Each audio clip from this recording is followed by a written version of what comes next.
to the screenwriting panel. My name is Z. Joseph Geis. I'm one of the programmers here at the festival. We got a lot of good stuff for you the rest of the week, so we're glad you're here now, but come back. When you sit down in a dark theater and the images come up in front of you, and you start to feel, you start to experience, somebody at some point sat somewhere alone in a room and spent a lot of hours creating what you see before the actors came. Usually, a lot of times, unless they're directing it themselves, before the director even came. And these people hardly ever get the credit that they deserve. And I'm talking about, these are some of them right back here. I want to start just by just kind of going down the line here and asking you to introduce yourself and I'm going to sit here because they're the focus, okay? Just introduce yourself and tell me where you grew up and what your parents did. Curtis. I'm going to get out my notepad for Curtis because... Hi, I'm Curtis Giles. I'm a film writer, director, producer. I am from Fort Myers. I don't live too far from the beach. So I'm originally from Ohio. My dad was a factory worker. My mom was a school teacher. Grew up in Akron, Cleveland, the Youngstown area in Ohio.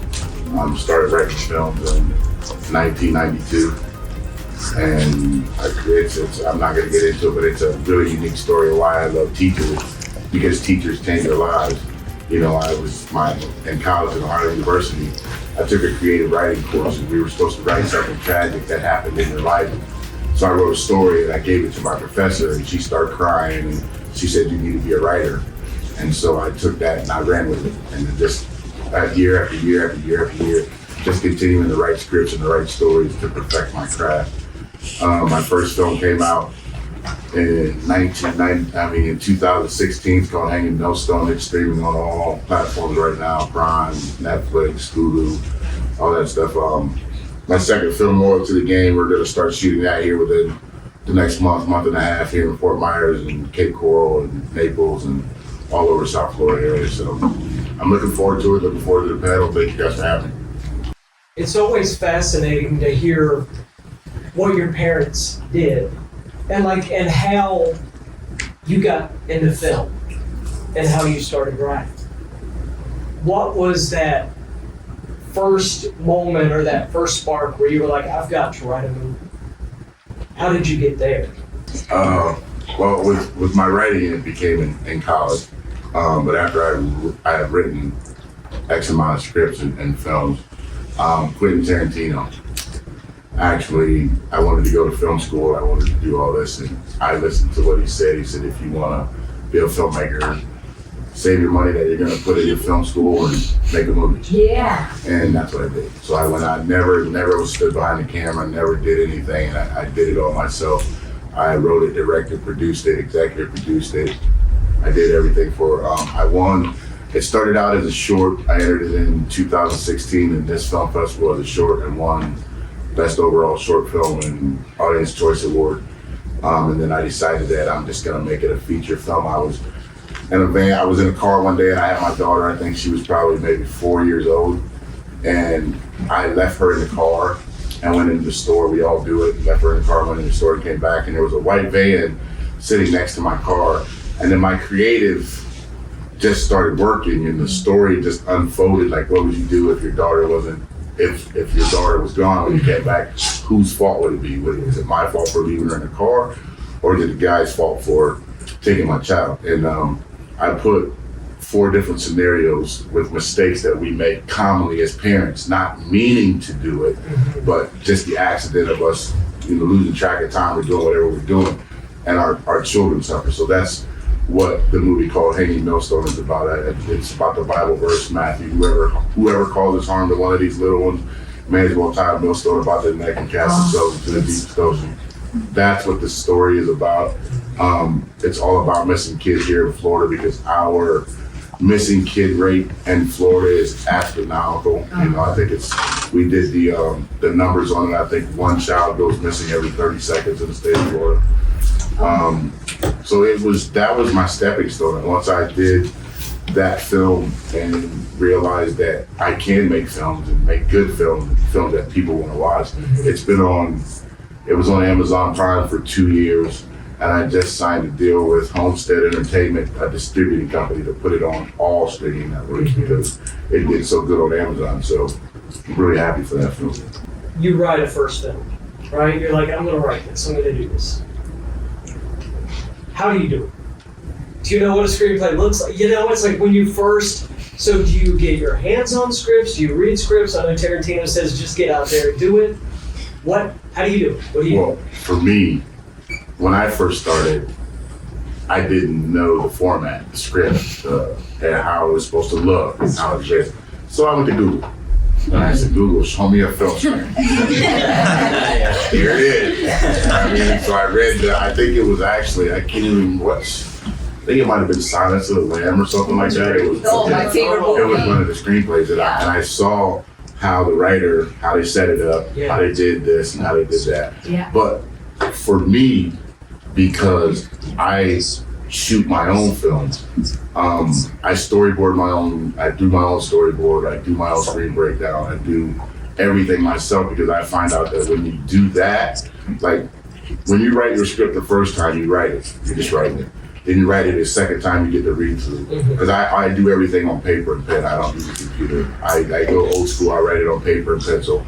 And then I write it, and then I rewrite it, and then I put it into the computer. Awesome. So I've already read it. I've already read it, the third draft. And then by the time I storyboard it, that's 4 times. And then when I go through this to break it down, that's 5 times. Yeah. So when I get on the set, I already know what I want. I've already visualized the movie in my head 50 million times. I know which angles I want. I know how to put my cameras, and I know how to do everything. So it's just finding out how other people did it. You know, just because it worked for somebody else doesn't mean it's going to work for you. Or just because it didn't work for somebody else doesn't mean it's going to work for you. You know what I mean? You have to play with it and feel your script out. And like, I just started a TV series, and I didn't know that TV series scripts are different from film scripts. So I had to do that whole learning process all over again. And it's just the learning process. You know, you have to decide if this is really what you want to do, if you really want to write scripts and you want to submit them to film festivals and the studios. You know, you got to make sure that everything's the way that Hollywood accepts it, so to speak. And it's okay to fail. Yes. Right? Yeah. You're not going to get anywhere unless you just start writing. Because you can always hire out for structure. You can always hire out to get somebody to put it up there. It's all about the concept is 80% of it. You got to know your concept. Yeah, I've read some pretty bad stuff. And you might remind. Yeah, because you learn what not to do. Well, just before you go, I have never ever directed a film that I didn't write. I've got 5 shorts and my feature and this one. And I was just telling you this story. Bonita, I won the last year, the year before COVID, and then the year before that. I won 3 years at Bonita. And so someone asked me if I wasn't going to enter this year because I'm working on my film and I'm trying to get everything organized so I can start shooting my film.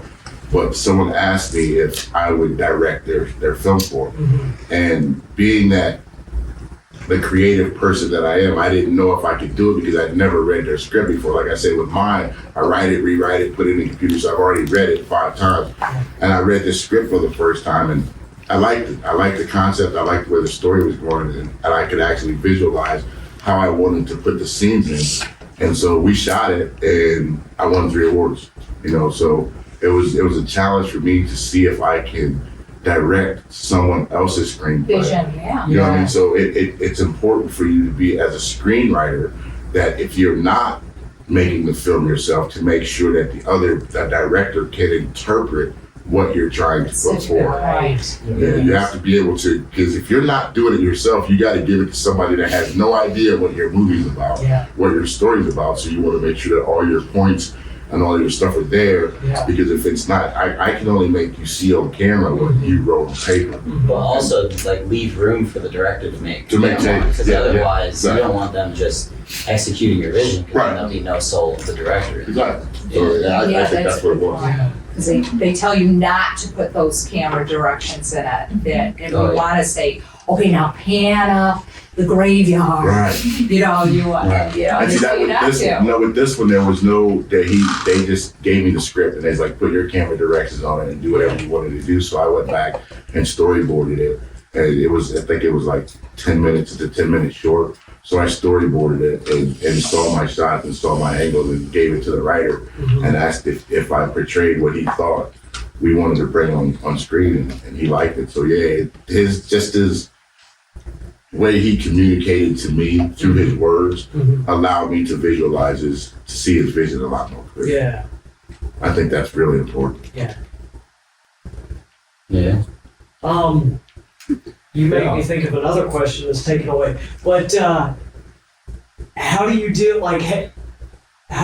with, has your vision ever not gone the way, and how do you deal with that?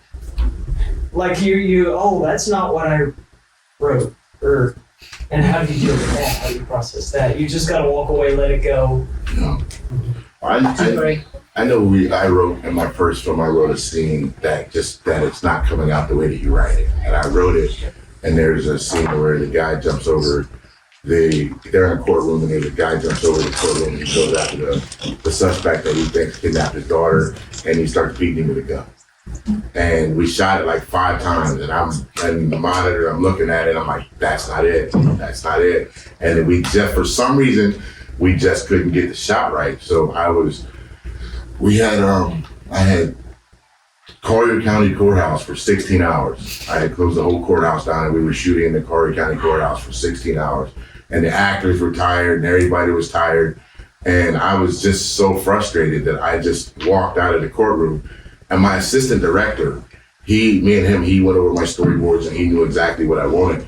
And sometimes as a director and a writer, you try to overthink things. You know what I mean? You try to make the shot perfect when you're overthinking. And by me leaving the set and just letting him do it, when I came back and looked at the monitor, he got the shot right.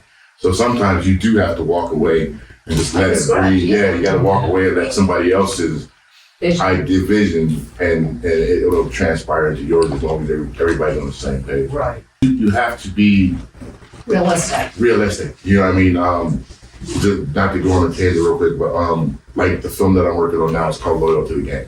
It's about 10 prisons in the state of Florida that are setting up these athletes to go to prison to play basketball in this basketball. I love it. And the winner of this basketball tournament, they get to vote one of their players off. So there's 67 speaking roles. There is probably 22 different locations all over this area, state of Florida. I don't know if you're familiar with this area. There's a prison in Immokalee called Henry Correctional Institution. I just procured that whole prison to shoot the film in. Oh my So gosh. and when I wrote it, trust me, I wanted to get outrageous and do all kinds of outrageous stuff and go here, but you have to remember that your budget is $1.5 million. So in order to go here, to hire this actor, you have to write it so you can afford it. You know, we all want to sit down and write a $25 million film where you get Brad Pitt, all these people, car chases, guns, explosions.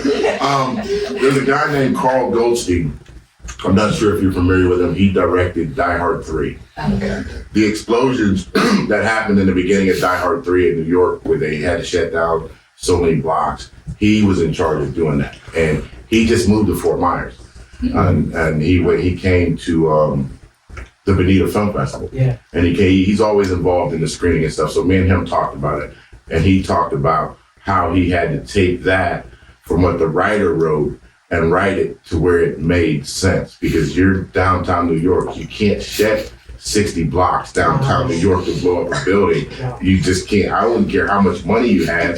They're just not going to allow you to do that because, like our problem here in Florida is we're trying to get introduced a bill to give us back the tax incentives that Georgia's got. So we are and talking to Governor DeSantis and a couple of senators around here trying to introduce the bill, because a lot of people that live in Florida don't want Hollywood, and they don't want car chases on 75. They don't want explosions, and they don't want anything down there. So it's you have to keep in mind your locations and what you're going to do when you're writing your screenplay, because you can get, your imagination will run wild with you. You want to be over in Belize and the Virgin Islands shooting a scene, and it's just not feasible to fly your whole cast and crew to the Virgin Islands for 1 minute of film.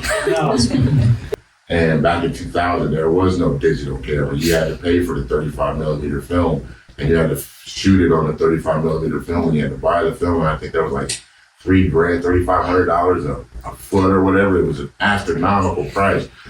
And when I wrote the film is about a guy that takes the skin off of his victims. Literally skin them. Like Hannibal. Who was the one who Yeah. He literally takes your skin off your body. Right. Well, the premise of the story was he has to kill these 5 people and take their skin in order for him to come back.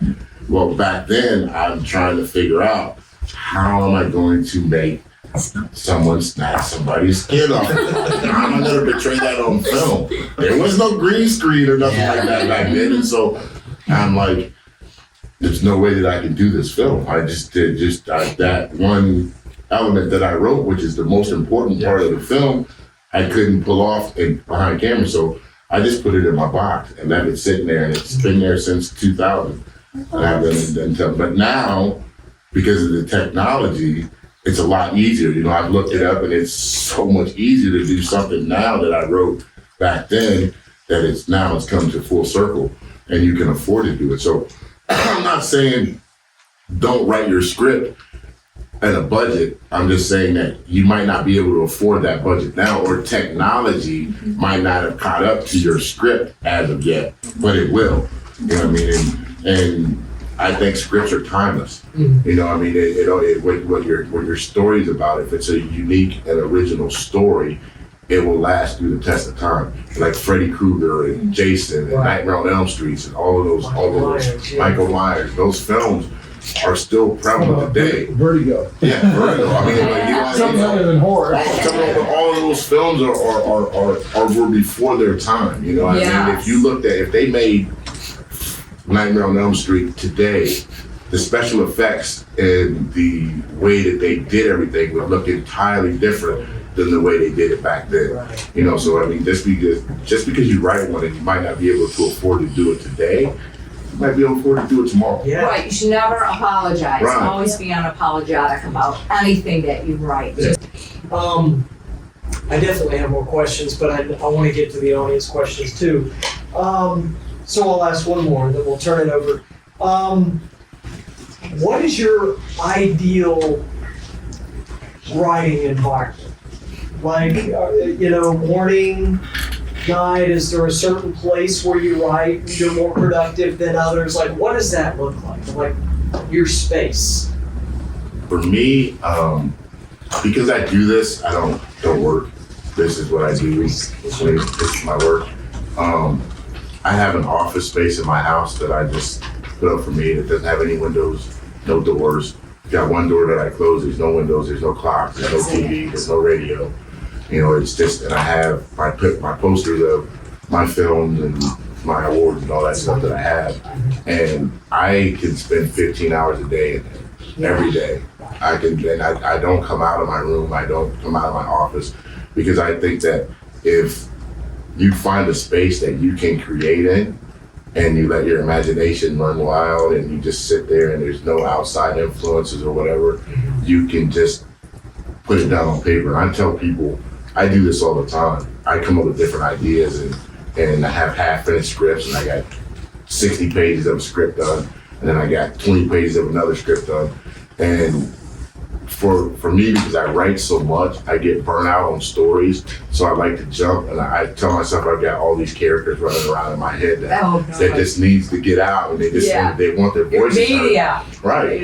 And so I find that closing myself up in my office and just, because I don't go out, I don't go to clubs, I don't go do this, I don't do that. You don't sleep either. I don't sleep. I don't have time for it. You know, like I'm up at 4 o'clock in the morning. I get my workout in, and then I go back into my office, and I'm there until I decide I got to take a nap, and then I leave the office, go lay down in the bed for a couple hours, get back up, and go right back in the office and shut the door.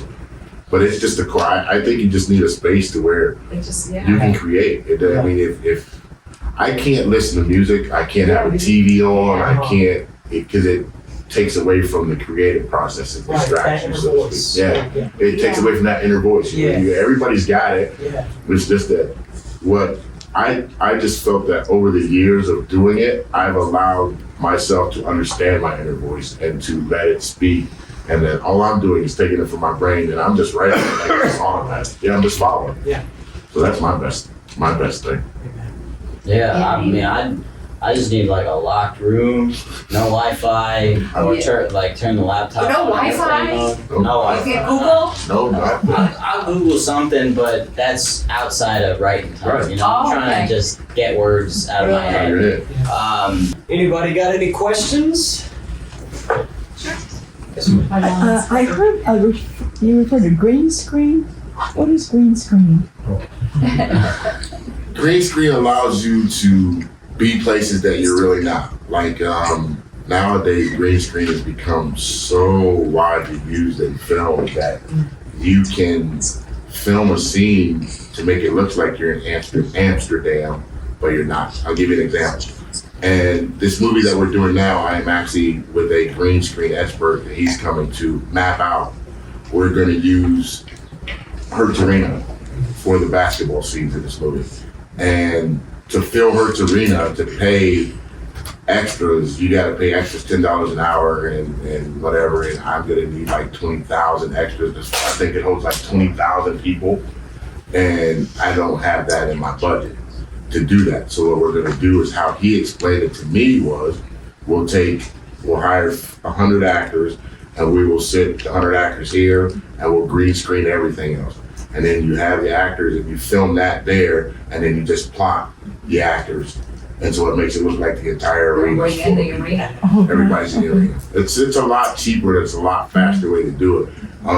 Like when you see most of your action shots in Lord of the Rings or stuff like that, that's mostly all green screen. I think they did that in Braveheart. In Braveheart too, yeah. They did the battlefield. Exactly. But it's kind of cool once you talk to the experts and see how, because I don't never work with green screen, so I don't know how it works. And I talked to a producer he's out of Miami, I think he is, and I got his price and quoted his price and what it would take for me to map out all that stuff. And when you're shooting it, you still have to shoot in sequence, because you're shooting here to where there is no audience, and then you're going to shoot here where there is an audience. So it's kind of tricky with playing with the cameras and your angles and everything else to make it seem like this person is not looking exactly like that person. You might want to change clothes in between scenes or whatever. So. And it's not only about to replace the background. Sometimes you can have a green costume, and to cut off that person from the screen. Also, I had an experience. We've covered the bench over here, and we had to shoot the scene of a man who has no legs. No legs. Yeah. Did you see Forrest Gump? Lieutenant Dan. Lieutenant Dan. He has legs in the whole movie. That's a great example. He's got legs in the whole movie, but through the whole movie you don't see, because he's wearing green. And on a film set, most people won't let you wear green, because green interferes with the color and the editing and stuff like that. So that's why it's green screen. Thank you so much. Questions? Hi. I think this is like a two-part one. And this is kind of a generalization, but the people that are probably the most vulnerable psychologically in these types of projects are the actors and the screenwriters, because you're you know, there's a lot of horror stories about method acting and about just, you know, sinking too deep into something that's stirring up a lot of emotions. And when you mentioned, you know, writing based on the anxiety you had over something happening to your daughter, you know, in therapy they tell you a lot, like not to novelize, not to attach stories to feelings, and that's something that you're doing for a living. Right. So I wonder how much it takes to protect yourself from constantly trying to come up with stories. And then the other side of that would be, how do you protect yourself from imposter syndrome's got to be kind of a culprit as well, because you're always trying to write from perspectives that are outside of your own perspective. Interesting. So if you want to take either side of that question, or just one, or tell me your favorite color, I don't care. I'm impressed by all I of you. forgot the first part of this thing. Well, I'll take the first part of it. I like yellow. I like to write with feelings. I want my audience to feel a certain way. And so I know with the dialogue and the things you say or the situations you put your character in, it's gonna make you feel like there's a scene in the movie where a young girl, I think she's like 23 years old, she's married, very successful, she's got a little baby. And she has a interview in the morning to where she's getting ready to become a partner in this law firm. She's the youngest lawyer in this law firm. And in the beginning, she walks out of the house and she leaves her baby in the car seat, because I wanted the audience to understand that her train of thought and her train of mind was somewhere else. So when she grabs her baby and puts her baby in the back seat and goes to work, she forgets her baby in the car. You know, and this is Florida, this is something that happens here all the time. And the response that I got from the audience, every female was crying. Every female in the whole audience was crying.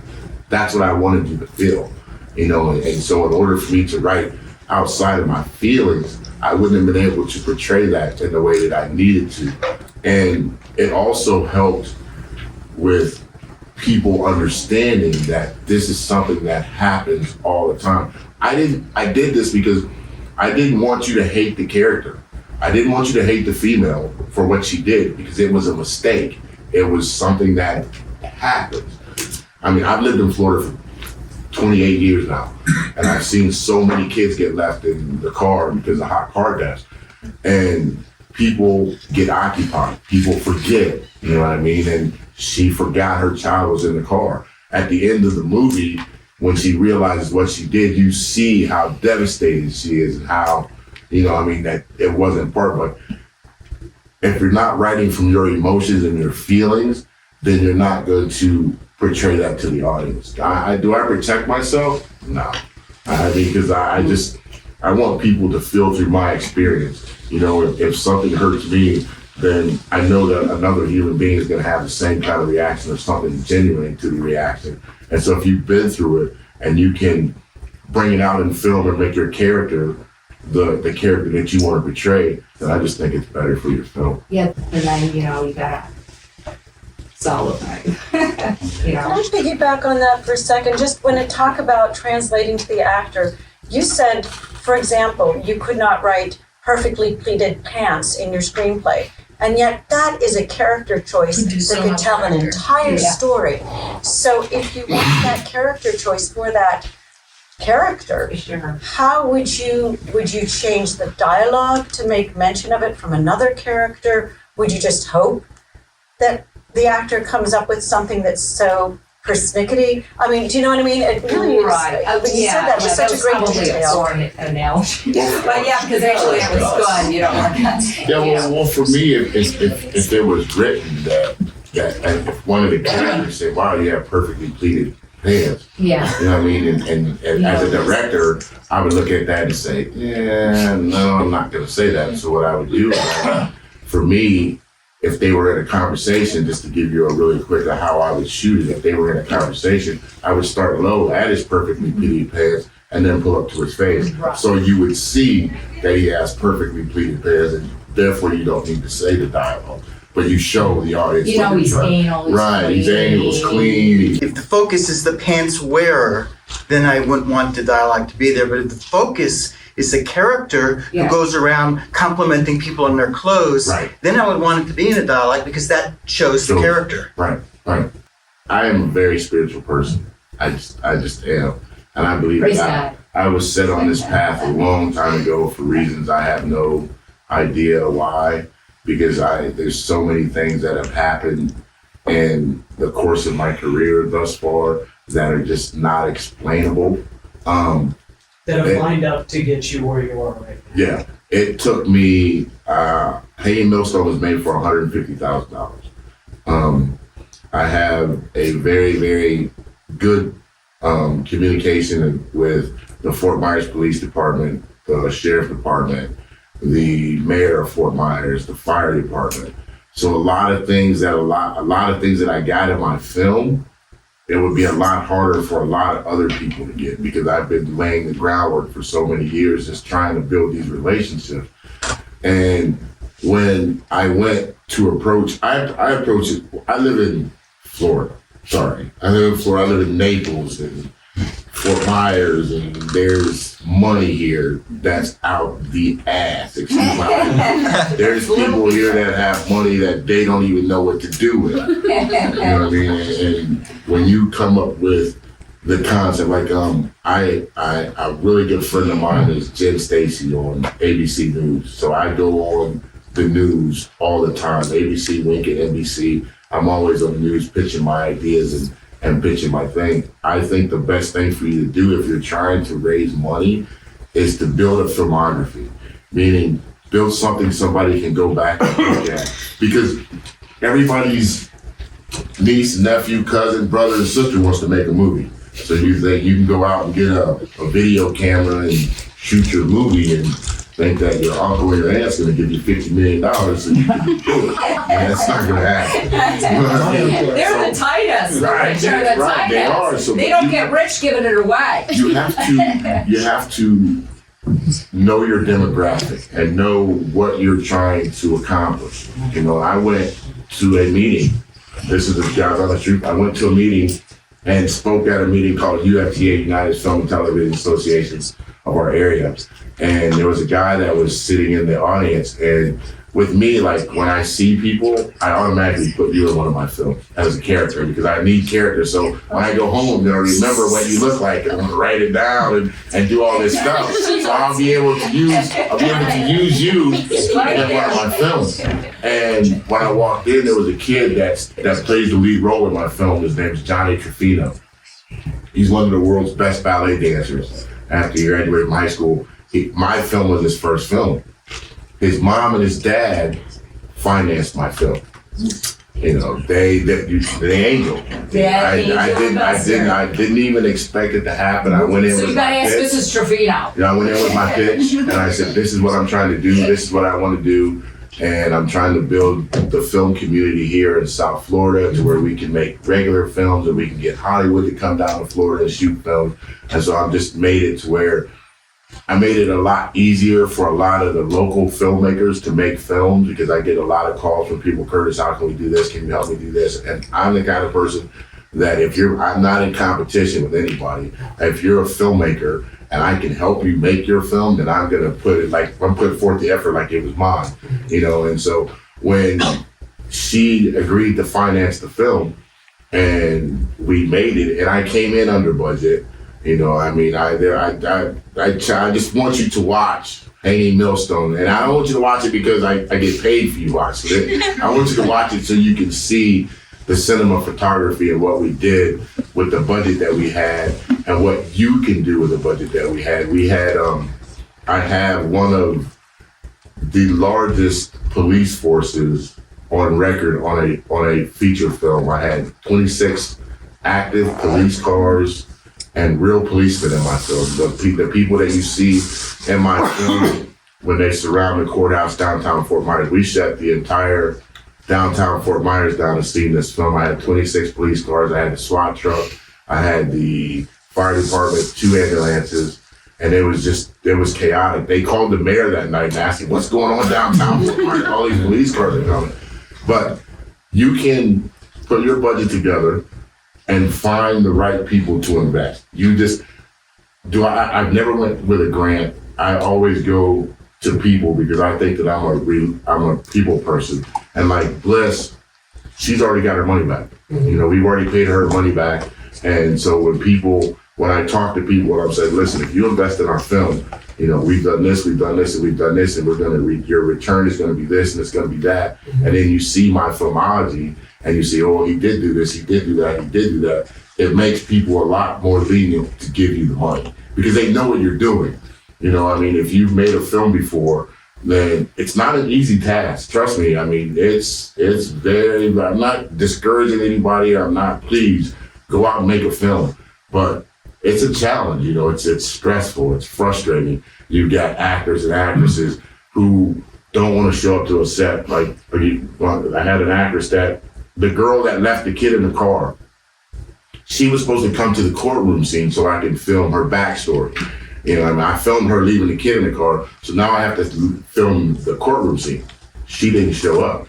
Oh my God. Like the car. She didn't show up. And so now as a writer and as a director, I'm trying to think, how can I make my film make sense? How can I get out of this? How can I get out of this? What do I have to do? So if you ever watch the movie, there's gonna be a scene to where the killer, the guy you think's a killer, says, "Where is Rebecca?"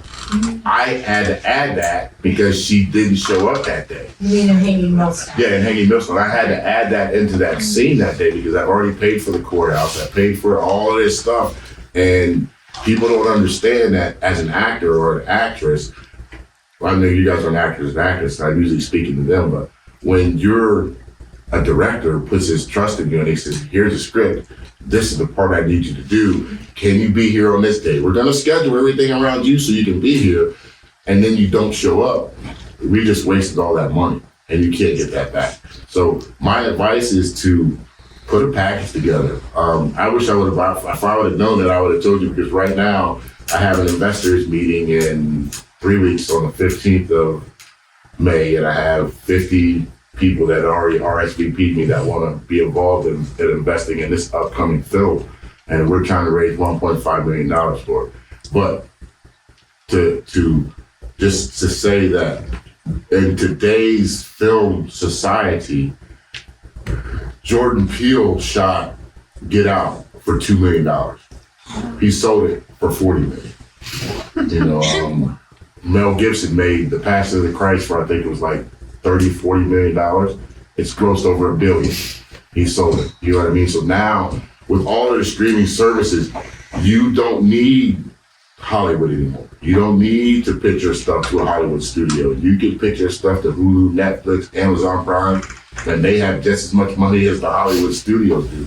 And now they're more into buying content from you. So you use that in your pitch as well. Do your research on the pitch that you're saying that we don't have to wait on the studio anymore. You know, Netflix is buying up all the content, so the studios don't have anything anymore. So you don't have to go to the movie theater. They want you to sit at home and watch TV. So if they get all of the good programs that are only on Netflix, you're not going to spend your money to go out to the movie theater. You're going to stay at home. And now it's vice versa with the movie theater now. The movie theaters are seeing, that's why you see that all these movies are starting to come out now. All of this stuff is starting to come out because now it's the COVID's over and everybody's trying to buy content. Everybody's trying to buy content. So if you can implement that into your speech, into your spiel, it'll give your investor a lot more leeway to give you the money. Now's the time to write. Now's the time to write.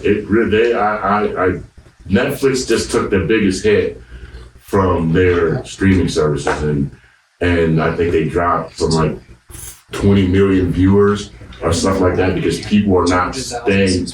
Yeah, you know what I mean? They're not staying at home anymore. They're going out to watch to the movie theaters now. They're going back to the movie theaters now. And they very few people in the movie theater now. Yeah.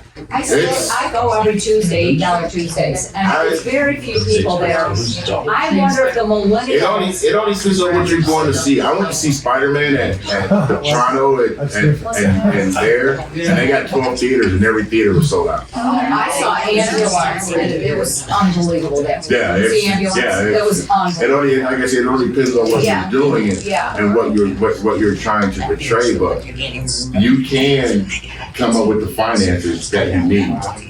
With her, like she said that what she was saying is right.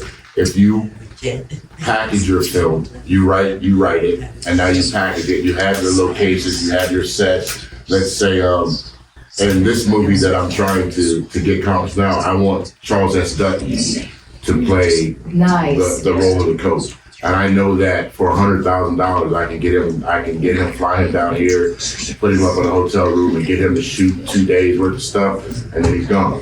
You know, he just got a check, and he's got a check for $100,000. Now I have a name on my film, and now you know. Now when you pitch it to Netflix and HBO and everything, They're that's gonna just buy it. they're gonna buy it. How'd you get him though? How did It's you get? through his manager. There is a. I can't think of her name. I just got her too. She's an older actress, and I got his name. I'll remind me. I'll get her name for you.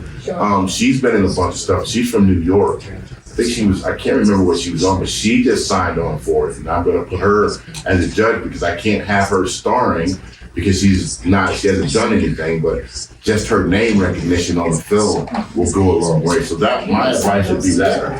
You know. Very good answer. Thank you.